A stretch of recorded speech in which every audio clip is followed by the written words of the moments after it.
Hi, welcome back to Jason's Honest Reviews and How-Tos. I'm going to be showing you today a setup that we had installed in our house. We live in southern Utah where there is some hard water, and so we had a guy coming and doing some work on our showers, and I asked him if he'd be willing to install a water softener for us.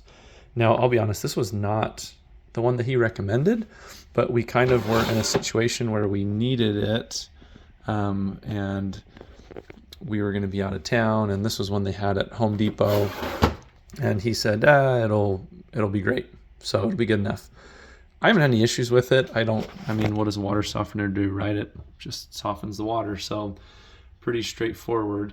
It runs automatically. I think he set how many grains we wanted it using, but it will, when it gets down to 0 on that number, just cycle the water through. It's a single unit, and so there's not 2 separate tanks, and you just fill it up with salt pellets right there, which I need to do again. It's getting a little bit low. The other thing that he installed is this whole house water, I'm going to say the wrong word, filter, I think is what he called it.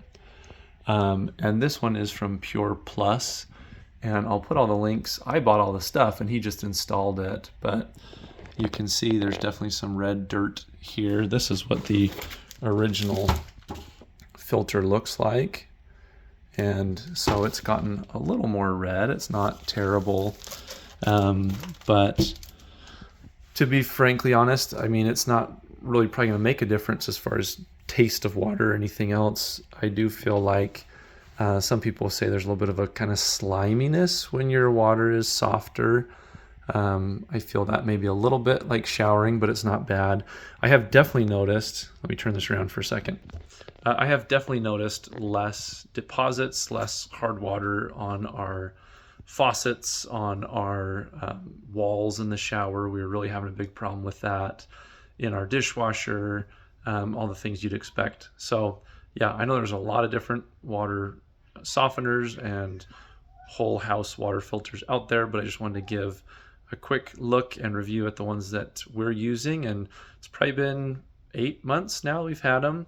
I go through a big bag like this. I'm trying to see how many pounds that is.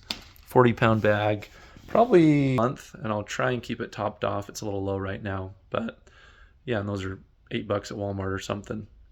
So not a huge maintenance cost. And those filters, again, it's been, I think, 8 months. I haven't switched it out yet. I asked the guy, he said, nah, I'd wait till it's a little redder and looks a little worse before you switch it. And those weren't too expensive either. So anyway, this was a world I knew very little about. So hopefully this video is helpful to you as you're going through that, learning more about these things as well. Thanks for watching. Bye.